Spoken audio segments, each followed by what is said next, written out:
Filatelia, numismática, postales antiguas, medallas militares, documentos inéditos, libros históricos de Andorra, así como colecciones de euros de todo el mundo, los encontrarás en La Paperassa. La Paperassa, al servicio de la cultura y del coleccionismo. La Paperassa patrocina el canal de YouTube Sapiens.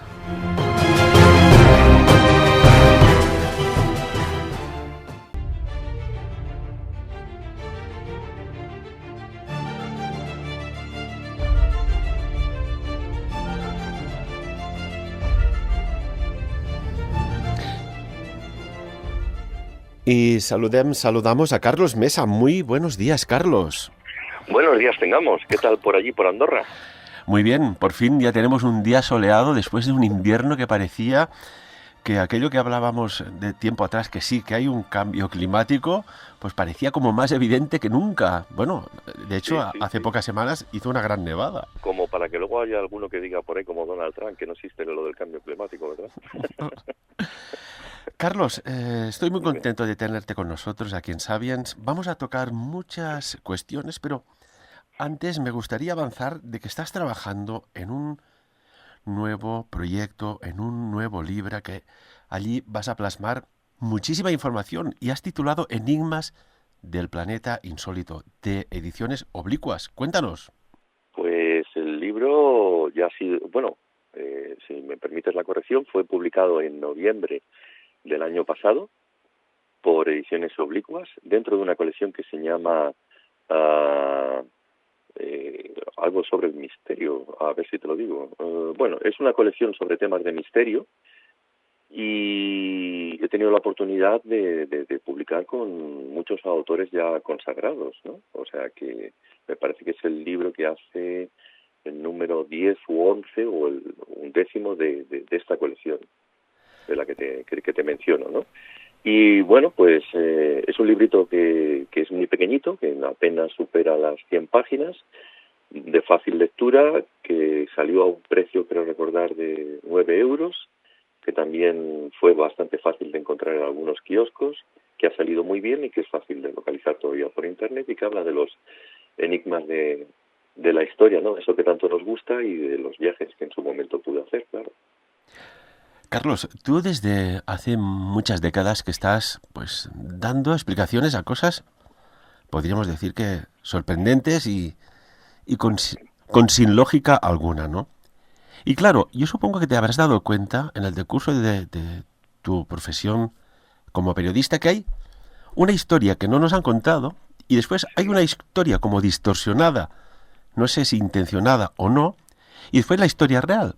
Entonces uno ya se crea una confusión en esta triangulación, ¿no? Por ejemplo, yo recuerdo en un artículo que está en tu página web oficial, que es carlosmesa.com, que hablabas ya de Salomón y los proverbios son copias de textos de las pirámides.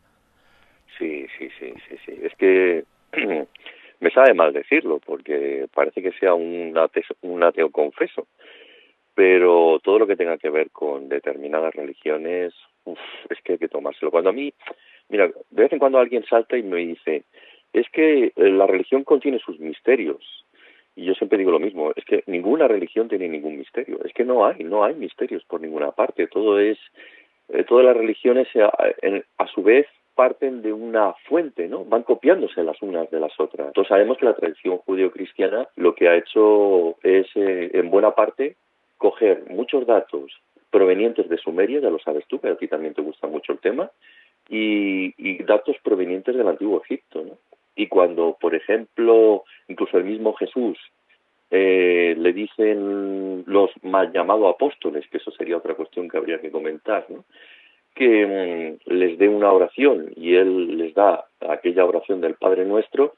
En realidad la oración del Padre Nuestro es la llamada oración del ciego, ¿no? Que proviene del Antiguo Egipto. ¿Y por qué lo hace Jesús? Pues porque evidentemente Jesús estuvo una buena parte de su vida, sobre todo en la infancia, en el Antiguo Egipto y conocía estos datos. Así que es cierto cuando algunos exégetas o por ejemplo, un gran investigador que tuve la oportunidad de conocer, que a lo mejor tú también habrás entrevistado, Yogari Pujol, que hablaba en muchas ocasiones sobre que la mayoría de textos del Antiguo y del Nuevo Testamento provenían de Egipto, pues que tiene toda la razón del mundo, el propio Jovari Pujol y otros investigadores que hablan sobre este tema, ¿no? ¿Estás diciendo, Carlos, de que los copistas de la Biblia hicieron un poco una versión muy alejada de la realidad? Sí, tanto, y tanto. No corresponde. La mayoría, hoy en día ya lo que llamamos la Biblia, que es un conjunto de textos, bueno, pues sabemos que allí no hay mucha realidad histórica de la que hablar, ¿no? Porque todo es muy simbólico, eso sí que es cierto, todo es muy metafórico y en muchas ocasiones se ha tergiversado esa parte de la historia pues para adecuarla a los tiempos en los que se escribían estas historias, ¿no? Hoy en día no colaría, por ejemplo, no sé, hablando de la misma Biblia, hay un pasaje de la Biblia donde aparece un hombre que está recriminándole a su burro que no le deje pegarle un tortazo de vez en cuando. Desde cuando la gente habla con los burros, ¿no? Y el burro además le contesta. Claro, en otros tiempos, a lo mejor habría gente que lo acabaría creyendo, ¿no? Bueno, que ese hombre, si la Biblia dice que hablaba con un burro, es que hablaba con un burro. Hoy en día a ti te explican que hablas con un burro y te miran mal. Quiero decir que con esto que la Biblia está adecuada a los tiempos en los que se escribió. Y que hoy en día vamos contemplando pues que allí hay muchas cosas que son, como digo, simbólicas o metafóricas y que a su vez proceden de otras culturas y otras religiones, porque toda religión lo que hace siempre es copiar de religiones anteriores, ¿no?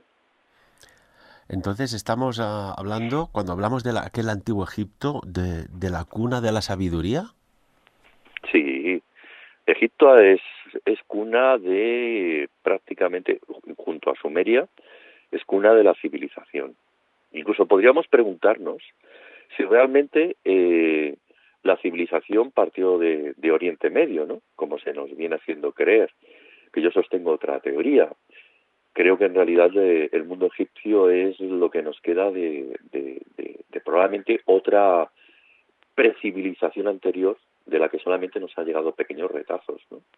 Y esto ha sido un poquito el caldo de cultivo de ese libro que acabamos de mencionar, el Enigmas del planeta insólito, donde, como bien dices tú, yo invito a la gente a decirles que la historia hay que reescribirla y que sostengo y sigo sosteniendo que debió existir una precultura antigua, o una cultura madre, como se ha venido a llamar, que probablemente tuviera que ver mucho con la existencia de esa Atlántida de Platón y que la desaparición de la misma hizo que esos éxodos migratorios pues nos llegaran a Oriente Medio y a partir de ahí aparecieran esas civilizaciones que hoy en día conocemos, ¿no?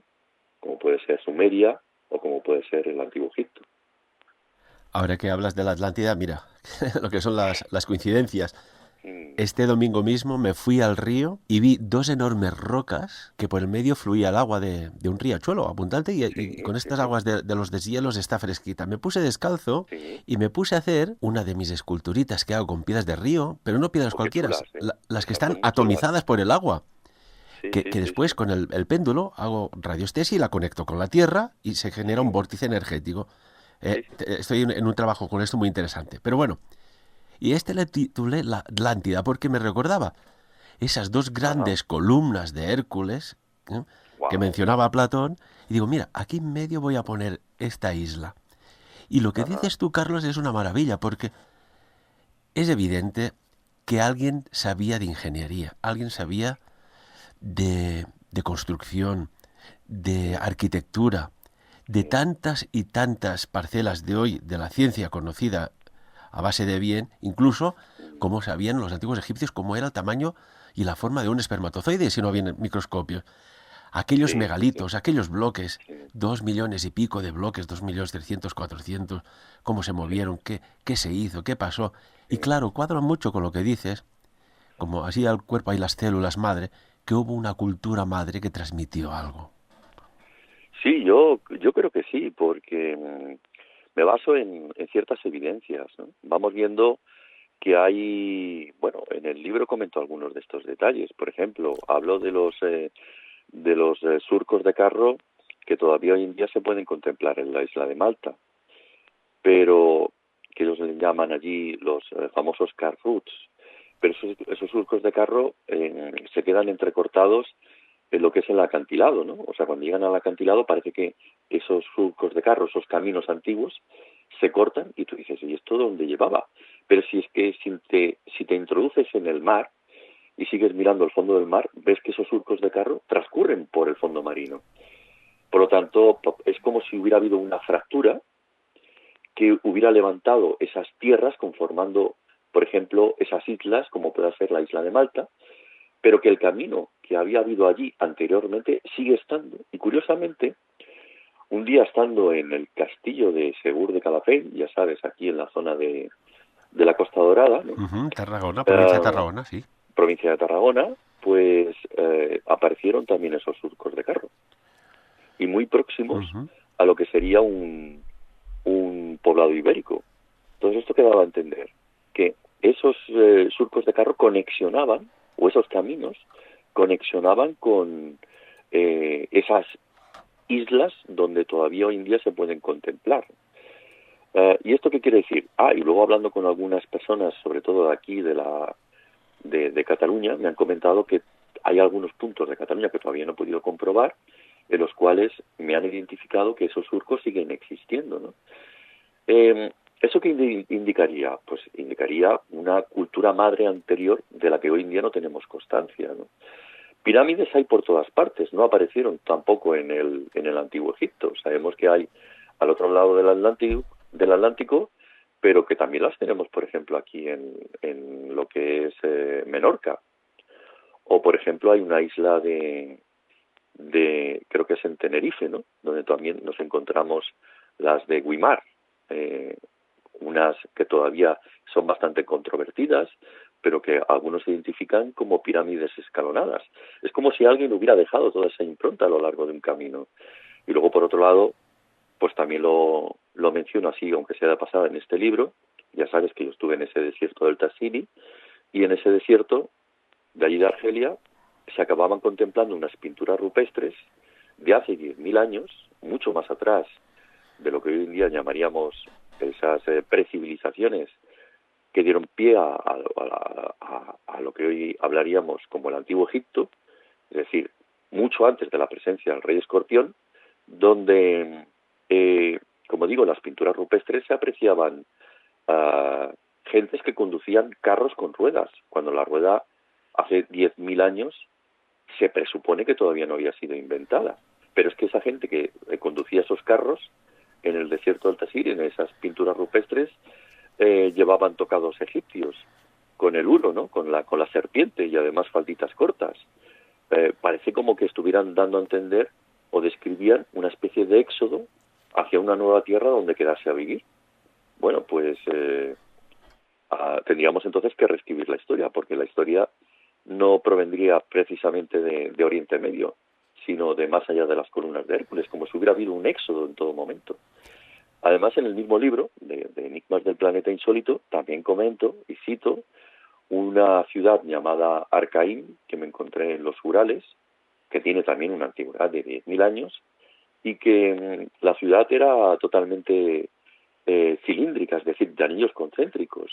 ¿Y para qué crearon una ciudad de anillos concéntricos hace 10.000 años? Es como si alguien se acordara de que ellos provenían de alguna parte, que esa gente había migrado por todo el mundo, y que volvieron otra vez a replicar esa ciudad de la que provenían. Y da la casualidad de que encontramos espirales por todo el mundo, como dando a entender o haciéndonos ver que esas gentes provenían de algún lugar que ellos todavía seguían recordando en el inconsciente colectivo de ellos. Así Y tanto que sí. como te digo, eso te hace ver que bueno, que es posible que existiera. Yo no digo, nadie tiene nunca una certeza absoluta en nada, ni la misma ciencia ni la misma arqueología, pero hay bastantes evidencias que dan a entender de que realmente pudo suceder. Nos hablabas de esta región remota, Carlos, de Tassili, ¿no? Lugar de difícil acceso, lugar Muy de inhóspito, prácticamente inhabitable. Y supongo que difícil. cuando llegaste a aquellas cuevas, con aquellas pinturas rupestres, Sí. como dices tú, de unos 10.000 años de antigüedad, lo primero que te impactó cuando ves la reproducción de lo que alguien pintaba y con su versión artística más o menos, pero que intentaba reproducir algo, aquellos seres, aquellas formas antropomórficas, qué te vino en aquel momento a la cabeza? Bueno, cuando yo las vi por primera vez, y no fui solo, fui con un grupo de exploración, que ahora te explicaré, porque hay uno de esos personajes que conocí allí que a mí me ha fascinado, pues me vino a la cabeza el viaje que hizo JJ Benítez y que describió a través de aquella magnífica serie de televisión que tantas mentes nos abrió, que se llamó Planeta Encantado, supongo que la recuerdas. Y Nos maravilló, vaya, yo aún recuerdo que no me creía que Televisión Española, la uno, sí, hiciera un programa de misterio tan bien hecho, tan bien estructurado, tan bien editado y realizado, y con un contenido como JJ Benítez que aportó extraordinario. sí, aquello hizo que muchos de nosotros seamos quienes somos hoy en día, ¿no? Porque independientemente, luego ya cada cual, con el paso de los años, pues bueno, pues tiene su criterio con JJ Benítez porque ahora tenemos muchísima más información. Y claro está, hay gente que no está de acuerdo, ¿no? Dice, oye, yo no estoy de acuerdo en que, pues tal como describía JJ Benítez en uno de sus episodios, pues que se comente que existían estructuras en la Luna, porque luego aquello se demostró y es cierto que se demostró que bueno, que fue una recreación por ordenador que encargó JJ Benítez a una empresa española, ¿no? de infografía. Y claro, aquello fue un poquito escandaloso, ¿no? Mostrar unas imágenes como si hubieran sido ciertas y luego pues se acaba descubriendo que aquello no era verdad, que era una falsificación de Benítez. O hay gente que dice pues que ese Jesús que nos muestra Benítez, pues que no es real, y aunque él insiste en hacernos ver como si aquello hubiera sucedido. Hombre, hoy tenemos muchísima más información. Sabemos que el Jesús que describe Benítez, evidentemente, no es real, es su interpretación, ¿no? Y que la tecnología incluso que mencionan sus caballos de Troya, pues proviene de esos escritos que los años 70 enviaba esa gente que se hacía pasar por un mitas, ¿no? Así que es bastante controvertido. Pero sí que hay que reconocerle a Benítez que nos abrió a toda una generación, nos abrió los ojos por el tema del misterio, ¿no? Y que eso no se lo podemos quitar jamás, y que se lo tenemos que reconocer, y le tenemos que aplaudir que hoy en día existan al menos una o dos generaciones posteriores interesadas en seguir buscando en el planeta para poder darle respuesta a determinados misterios que hasta ahora no lo tenían. Así que, como tú bien dices, para mí de momento una maravillosa serie, ¿no? Y entonces, y volviendo a lo que comentábamos, pues a mí me vino a la mente lo que se describía en esa serie y bueno, pues quería saber si aquellas enormes cabezas que describía Benítez, pues tenían más que ver con lo extraterrestre que con lo humano, ¿no?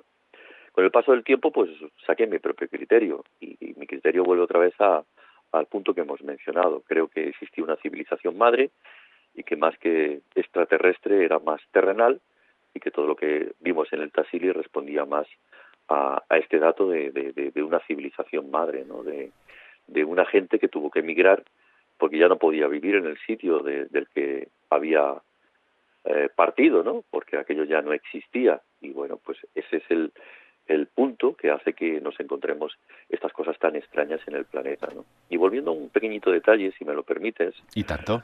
hubo un personaje allá que me llamó muchísimo la atención, que hoy en día es uno de los mejores exploradores de este país y que hay que reconocérselo. Su nombre es Diego Cortijo. No sé si has tenido la oportunidad de entrevistarle todavía, pero si no te invito a que lo busques porque yo lo conocí en el Tassili y a partir de ahí entablamos una amistad. Y hoy en día Diego Cortijo, yo creo que hoy por hoy probablemente sea el mejor explorador de toda España, el que más viajes ha podido realizar, el que más datos tiene, el que en cierta manera también te puede hablar de esa civilización madre, y el que no sepa quién es el personaje, que lo busque por YouTube, porque tienen unos cuantos documentales, algunos de ellos se publicaron, bueno, se exhibieron a través de Movistar, del canal Cero de Movistar, y ahora está haciendo una miniserie para YouTube fantástica, y al que le gusten esto de los enigmas de la historia, creo que se lo va a pasar muy bien con Diego. Así que aprovecho para decirlo, ¿no? Y tanto que sí, cuanto más información tengamos, cuanto más podamos compartir, y siempre desde la lógica, el sentido común, y sin Sí, radicalismos ni fanatismos, ni fanatismos, eh, y eh, siempre, si me lo permites, Ferran, sí, siempre desde la experiencia. Porque una de las cosas que más me revienta en estos tiempos, Ferran, que yo sí, ahora estoy un poquito más tranquilo, ahora ya no viajo, y por lo tanto, porque estoy más asentado en poner en funcionamiento mi empresa de rutas, que ya conoces, y todo esto. Antes viajaba muchísimo más y ahora estoy, como digo, un poquito más asentado, más tranquilo, pero lo bueno es la experiencia, el salir, el conocer, el gastarte tu dinerito de tu bolsillo, salir por ahí y realmente tener datos fidedignos, porque hay una cosa que está sucediendo en los últimos tiempos que es horrible, que son todos estos investigadores de salón que no se mueven de su casa ni un solo momento, no se mueven para nada, y que se dedican a sacar día sí, día también, un vídeo por el YouTube donde ponen o plasman allá lo primero que se les antoja por la cabeza, sin tener ni el más mínimo dato de si lo que cuentan es real o no, porque jamás han salido de su casa para ver si aquello es real o no es real. Entonces, a mí cualquier investigador, cualquier explorador que haya salido por ahí y que realmente, en base a su experiencia, en base a haberse roto la crisma, caído, destrozado, haber pasado las mil y una fatigas, es capaz de ofrecernos una cierta información, bueno, es digno de sacarse el sombrero. El problema está en, como te digo, en todos estos ufólogos, todos estos investigadores de salón que con la más mínima vergüenza salen ahí en el YouTube a exponer una serie de datos que no sabes ni de dónde aparecen ni de dónde los sacan. Pero como la gente supongo que tiene ganas de emociones fuertes, hay más de uno que acaba tragándose que cualquier cosa que vea o escuche por YouTube sin comprobar si la información es real o no.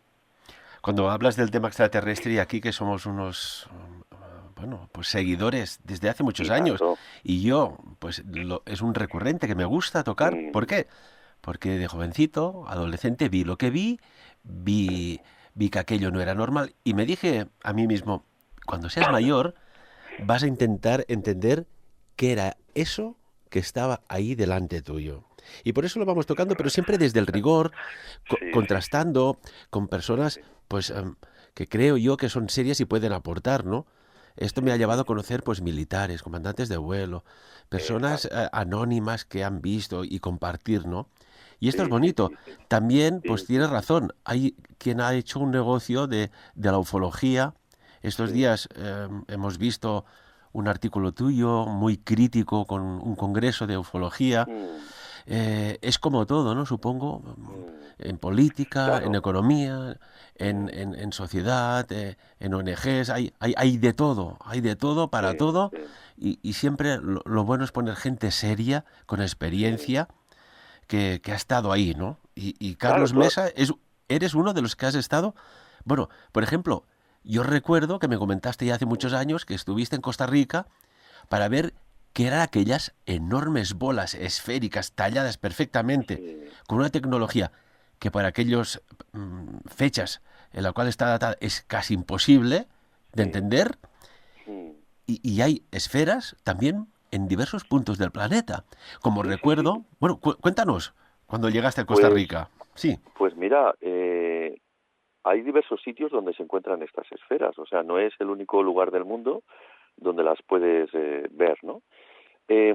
Yo en el librito este, y parece que me estoy haciendo un poquito de publicidad, pero bueno, ya que estamos hablando de estos enigmas del planeta, en el libro de Enigmas del Planeta Insólito, de Ediciones Oblicuas, hay un episodio donde hablo de ellas, ¿no? Y bueno, voy comentando que no solamente las podemos encontrar en Costa Rica, que son fáciles de ver, que aparte de encontrarse en el delta del Diquis, en el Museo Nacional de Costa Rica, hay alguna que otra desde el año 1990, pero las encontré en Nueva Zelanda y la última vez que las vi fue en la población de Zavidovichi, durante aquel viaje que hice para averiguar si las llamadas pirámides bosnias eran reales o no. Tema que me Y gustaría tratar, ¿eh? sí, sí, sí, sí, sí. Acaba, amigo Carlos, sí. Y entonces ah, fui a esta población de Zavidovichi, que me costó Dios y horrores poder llegar hasta allá, porque estamos hablando quizá de otros tiempos en los que ahora me imagino que estará todo mejor comunicado, pero no veas, yo que no hablaba ni papa de bosnio, diciéndole a los chicos que estaban en Visoko y que eran de allí, de la tierra, pues que me tradujeran del inglés algunas cositas al bosnio para poder comprar, aunque fuera un billete de autobús, para poder ir a la población de Davidovici, y bueno, y así lo hice, ¿no? Y lo que pasa es que, claro, todo te lo ponen así por escrito, pero el problema estaba en que yo creo entender que cuando fui a comprar el billete de autobús, el hombre me estaba diciendo si lo quería de ida y vuelta, yo no lo entendía nada, y yo le decía, que quiero un billete de autobús, que me da igual. Bueno, el caso es que fui a Zavidovici, allí pude localizar una persona que me pudiera hacer de taxista, que hablaba un poquito de inglés, y al final localicé esas piedras en mitad del bosque, bastante difícil de localizarlas, junto a lo que era la zona de un río, y las volví otra vez a ver, ¿no? Lo cual da a entender que esas bolas, esas esferas, están repartidas por todo el mundo, unas veces más grandes y otras veces más pequeñas. Pero esas bolas, ¿qué sentido tienen? ¿Quién las hizo? Habrá gente que me diga, bueno, pues es que esos son productos del magma volcánico. Ya, pero amigo, es que en Sabidovici no habían volcanes. Y Aunque aparte, si me dices en Costa Rica, pues bueno, Costa Rica sí que es zona volcánica, pero allí no. pero Carlos, ¿desde cuándo el magma volcánico hace estructuras esferoides perfectas, sin error? Como si estuvieran salidas de fábrica, lisas, perfectamente. Sí, sí, sí, sí. Bueno, es una hipótesis, ¿no? Que yo no desdeño, ¿no? Quiero decir que aquel que quiera sostener que bueno, que estas bolas partieron de la Tierra, pues bueno, pues puede ser su hipótesis, y toda hipótesis hay que contemplar, hay que cerrarse a nada. Pero es que, como te digo, hay zonas del planeta donde ah, no hay zonas volcánicas y donde esas bolas, esas esferas se pueden contemplar. Por lo tanto, ¿qué razón tiene? ¿Qué sentido? Para mí aquello es más artificial que natural, ¿no? Y además se nota, o sea, las contemplas y allí ves como un cierto pulido realizado a mano, ¿no? Como si hubieran sido escarpadas. Entonces dices, bueno, esto, ¿qué sentido tiene? ¿Quién las hizo? ¿Para qué? ¿Con qué cometido? Bueno, son esas preguntas que no tienen respuesta, al menos todavía. Seguramente dentro de unos años habrá algún investigador bueno, que le dé una posible respuesta que ahora no tenemos, ¿no? Todos recordamos aquellos meses y largos que duraron la guerra de Bosnia, ¿no? La guerra Horrible. serbo-bosnia, los serbios contra los croatas, eslovenos, bueno, aquello fue un Sí, polvorín que ya parecía que, incluso dices, esto de aquí salta ya una chispa y salta a la Tercera Guerra Mundial, ¿no? Recordando la Primera Guerra sí, Mundial. sí, sí, horrible, horrible. Llegabas a la población de Sarajevo y te da una pena terrible ver que todas las paredes estaban llenas de agujeros de bala, ¿no? Y cuando llegué a Zavidovici, recuerdo que la persona que me hacía taxista, que no era taxista, era un hombre corriente de allí del pueblo, me iba indicando que ellos ya lo sabían, dónde estaban esas posibles zonas donde seguían existiendo minas en el suelo, ¿no? Y me decía, no pises por ahí, no vaya a ser que te reviente una. Y yo Vaya. decía, ostras, caray, había que ir con cuidado. No sé si hoy habrán ido hoy en día pues los militares con, bueno, a intentar Desactivar. desmontarlas y sacarlas y desactivarlas y sacarlas de allá, que sería lo oportuno. No lo sé, no lo sé, no tengo ni idea.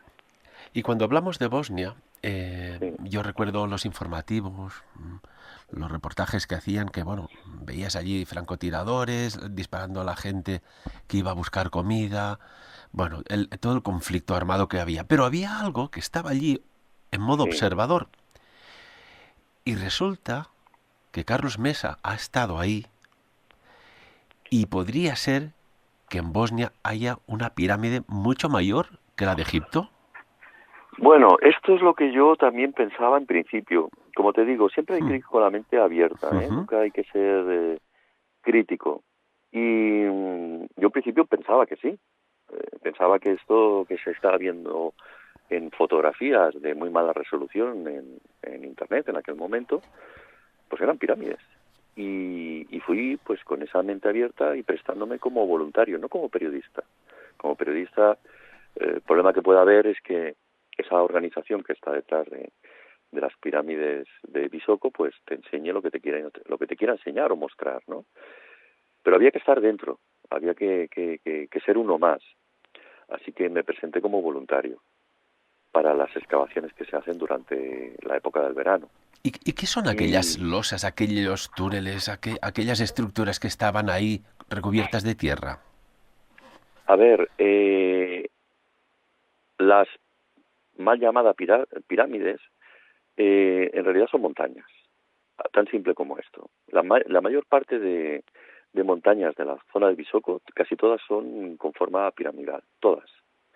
Así que es lógico que entre centenares de montañas te encuentres alguna que parezca que tiene vértices así como más escarpados y con una orientación este-oeste.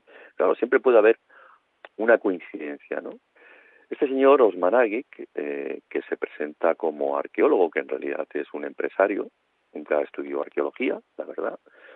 No sé por qué insiste todavía en presentarse como arqueólogo cuando nunca estudió arqueología, ya te digo. Se ve que estando en la zona maya, de allí de la Riviera Maya, pues le vino a la mente si no pudieran haber este tipo de estructuras en su tierra, ¿no? Y un día localizó una montaña que él hoy en día llama la Pirámide del Sol y dijo que aquello era una pirámide. Ya, pero para ser una pirámide es muy fácil de verificar. Es que es muy fácil de verificar. Si tú, si crees que aquello está recubierto, como muchas de esas pirámides que todavía encontramos en el mundo maya, que tú sabes que todavía siguen existiendo montañas que en el momento que se excave, por debajo de las mismas van a aparecer esas estructuras de esas pirámides mayas, ¿no? Pues en Bosnia debería suceder tres cuartos de lo mismo. Es decir, si tú excavas, te la vas a encontrar. Pero ¿cuál es el problema que hay? El problema está en que se excava en una cierta horizontal y donde a una altura aparece lo que presumiblemente pudieran ser algún tipo de losas, que luego acabas descubriendo que aquellos son algo que la arqueología denomina de una forma diferente. Es decir, son en realidad estructuras de tierra que se acaban resquebrajando y dan esa sensación de que es algún tipo de losa o inclusive pavimento, ¿no? Pero claro, si esto fuera realmente así, en esa misma horizontal, si tú excavaras un poquito más hacia la derecha o un poquito más hacia la izquierda, por lógica deductiva, tendrías que encontrarte con lo mismo. ¿El problema cuál es? Que si excavas hacia la misma zona donde has descubierto esas estructuras, tanto hacia la izquierda como hacia la derecha, no encuentras nada. Solamente está en puntos muy concretos. O sea, por mucho que excaves, no hay nada. Nada más te lo encuentras, como digo, en zonas muy puntuales. Y eso, por lógica deductiva, es que no hace falta ni tan siquiera ser arqueólogo, te da a entender pues que no hay nada ahí debajo. Que lo que estamos viendo son formaciones naturales, como se da en muchos lugares del planeta.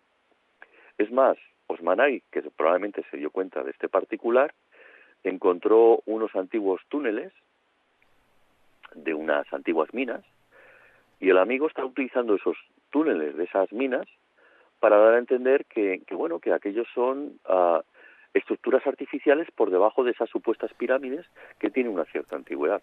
¿Cuál es el problema de todo ello? En que esas estructuras, esos túneles que él ya localizó, hoy en día se están falsificando. Es decir, cuando tú te presentas ahí como voluntario y tú dices, ¿por dónde excavo? Te dicen, excava por donde te dé la gana. O sea, no hay un criterio por donde de decir, estoy desescombrando para localizar unos ciertos túneles. No, no. Tú estás allá creando unos túneles artificiales allí a pico y pala, pim pam, pim pam, pim pam, y cuando por la tarde se presentan los turistas, el tío con una cara dura enorme va diciendo a todo el mundo que esos túneles se los encontró así. Y dices, pero vamos a ver, si los he excavado esta misma mañana, ¿cómo O le sea, vas diciendo a todo el mundo que esos son túneles que tú te encontraste? Si yo he sido el que los ha hecho esta misma mañana. o sea No sé que, si me explico. sí, sí, sí. O sea que, Carlos, Mm. la famosa pirámide bosnia en realidad son unas formaciones geológicas naturales, caprichosas, y estos túneles que se nos mostraron a los que estamos detrás de la investigación de esto, eran túneles excavados de forma natural por voluntarios, colaboradores que se vende como si fuesen túneles secretos de esta misteriosa pirámide que no es pirámide. Sí, sí, sí. Y además, ahora ya, en aquellos tiempos, venían turistas por la tarde. Ahora creo que aún tienen bastante más jeta.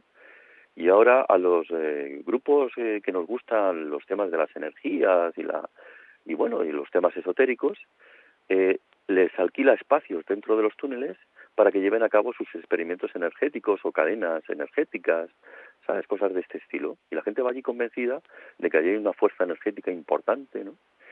Y hacen sus cadenitas y, claro, es un poco jugar con la buena fe de las personas. A mí eso me parece de una cara dura, vamos, un recato que no se tiene, ¿no? Que es una forma de engañar a la gente, ¿no?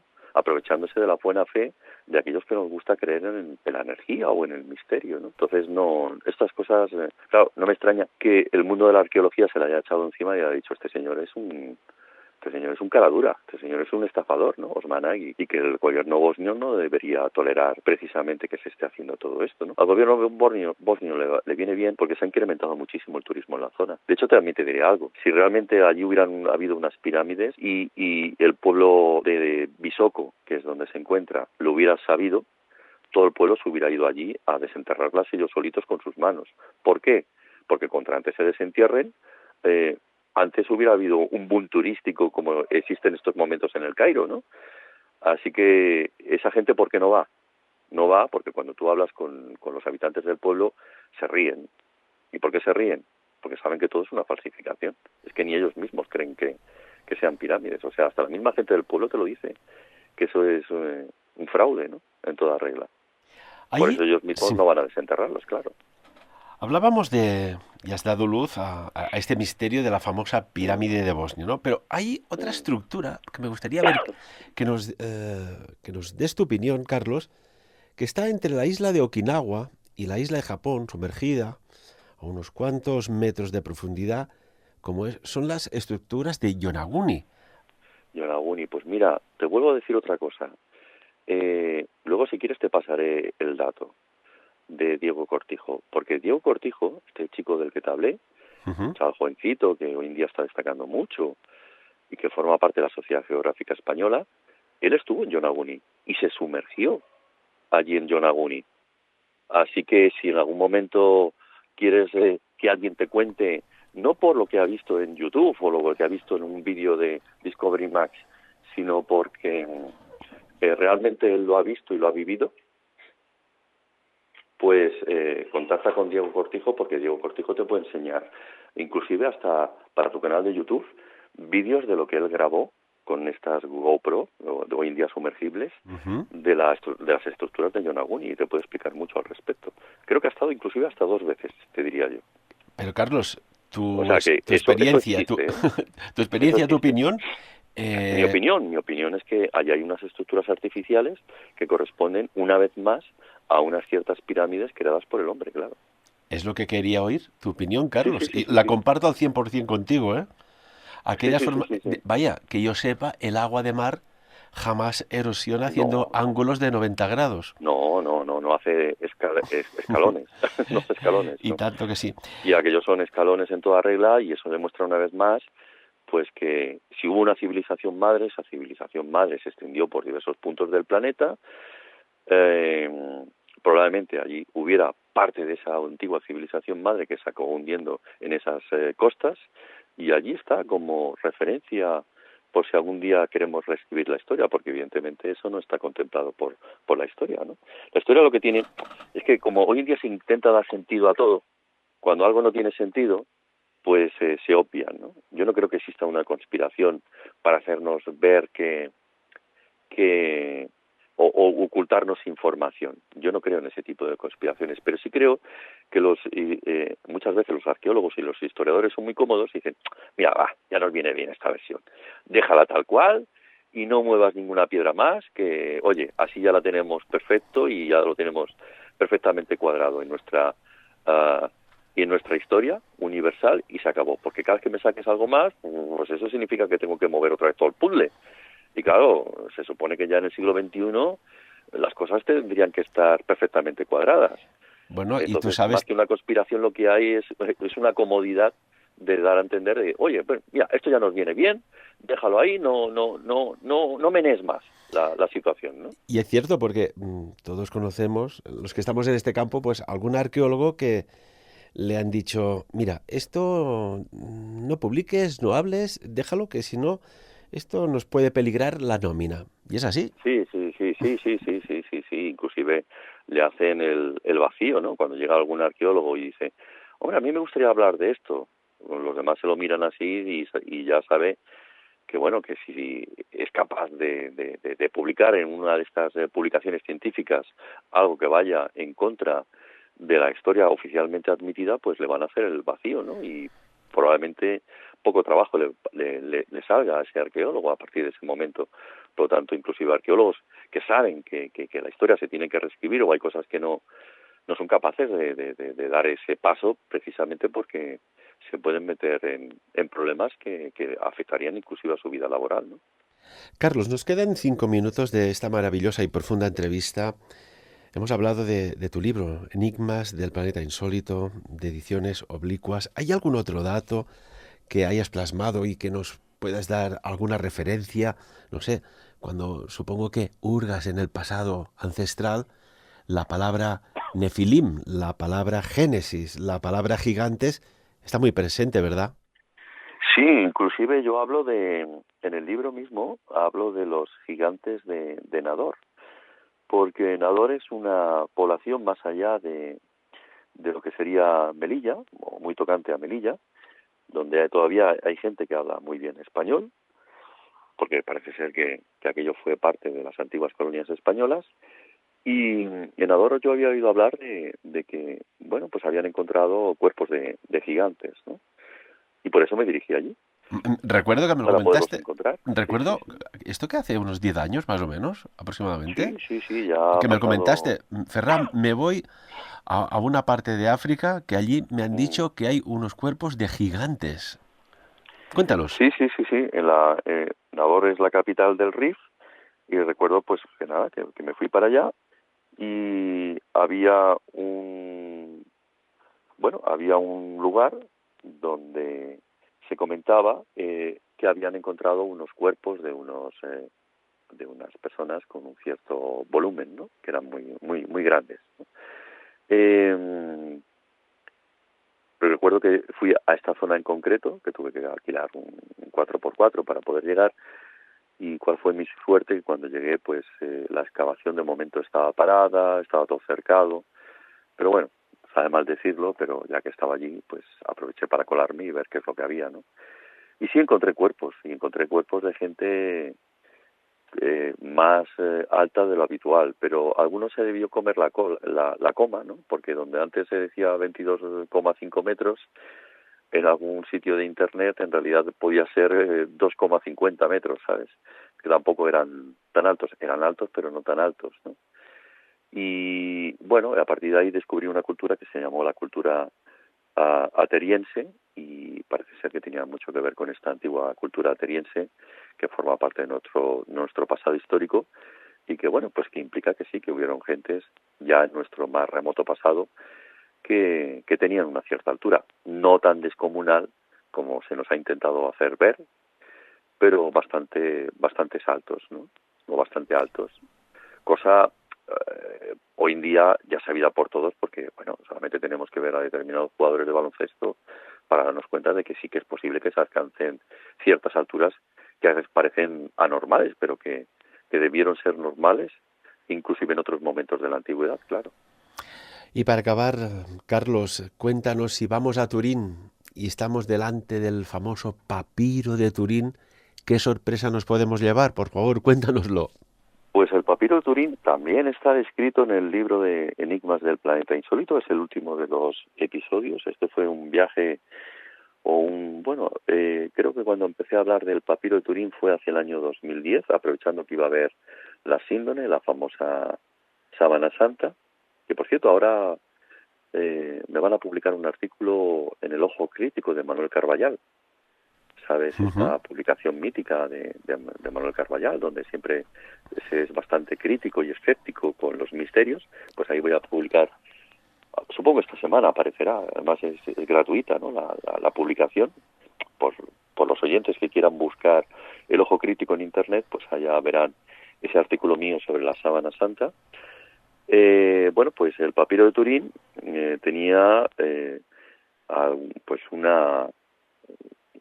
tenía una sorpresa, ¿no? El papiro de Turín, que se encuentra en el Museo Egipcio de Turín, nada más entrar a mano izquierda en una pequeña salita que muy poca gente le acaba prestando atención, ¿no?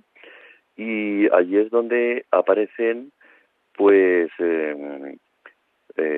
determinados antepasados de los faraones antidiluvianos que están descritos en ese papiro y que se remontan casi a los tiempos del dios Ptah. Y claro, la arqueología al respecto se pronuncia diciendo que esos dioses allá aludidos en realidad son fruto de la imaginación y que solamente a partir de el llamado Rey Escorpión podemos comentar o podemos hablar de que esos faraones son reales. Yo siempre digo lo mismo, o es real una cosa o no puede ser que haya una parte real y una parte irreal. Porque allí nos habla de los Shem-Shuhor, ¿no? A partir del primer faraón rey, bajando, de los Shem-Shuhor y después de los Hor. Exacto. Y entonces, estos dioses, ¿quiénes eran, no? Supongo que serían humanos cuando son descritos por ellos, ¿no? Pero, ¿de dónde salieron? ¿De dónde surgieron estos que ellos llamaron dioses, estos Shem-Shuhor, ¿no? Esa sería la pregunta, y eso está descrito en el papiro de Turín, así como en alguna estela que todavía hoy en día se puede contemplar allí en el Cairo. Es decir, de nuevo volvemos otra vez a lo de siempre, ¿no? La historia parece ser que no está dicha ni escrita todavía y que en algún momento la tendremos que reescribir, claro está. A ver, ¿quién es él o la valiente que da el primer paso? O a lo mejor hace falta un hombre con agallas, y lo digo así entre comillas, como un Donald Trump para reescribirle, es decir, vamos a explicar la verdad de todo lo que hasta ahora está más o menos oculto. Me gustaría también preguntarte si las sociedades secretas han buscado también estas verdades, pero Carlos, esto ya es un segundo capítulo, el tiempo nos apremia. Yo desearte mucho éxito en este nuevo trabajo de investigación plasmado en tu libro Enigmas del Planeta Insólito, de Ediciones Oblicuas. También estás haciendo una gran labor dando a conocer esta Barcelona misteriosa, masónica, enigmática, que cuántas veces hemos pasado por delante de una fachada o de algo y te quedas nada, pues la ves, pero dices, no, esto significa esto. ¿Y quién lo puso? ¿Y por qué? ¿Qué significado? ¿Qué resonancia tiene? ¡Qué maravilla! Allí en Planeta Insólito, www.planetainsólito.es están estas rutas de las que hablas. Y luego, por otro lado, pues este año he prescindido de publicar ningún libro más sobre temas de misterio. Me he centrado más quería publicar un libro sobre temas de fotografía de paisaje, porque es una de esas pasiones y en ello estoy. Pero bueno, en futuros proyectos que ya hablaremos, pues ahí está pendiente un libro sobre el tema del cristianismo y una serie de conferencias que también estoy preparando a partir de septiembre, para ir dando conferencias donde siempre hablaremos de temas estos de los que nos gustan, ¿no? De temas de misterio. Y tanto que sí. Ahí seguimos. Carlos Mesa, como siempre, muchísimas gracias por estar con nosotros. Gracias a ti, Ferran. Un abrazo. Y amigos y amigas, como siempre, de lo que aquí decimos, que cada uno saque sus propias conclusiones. Muy buenos días. Sapiens. Dirigit i presentat per Ferran Prat.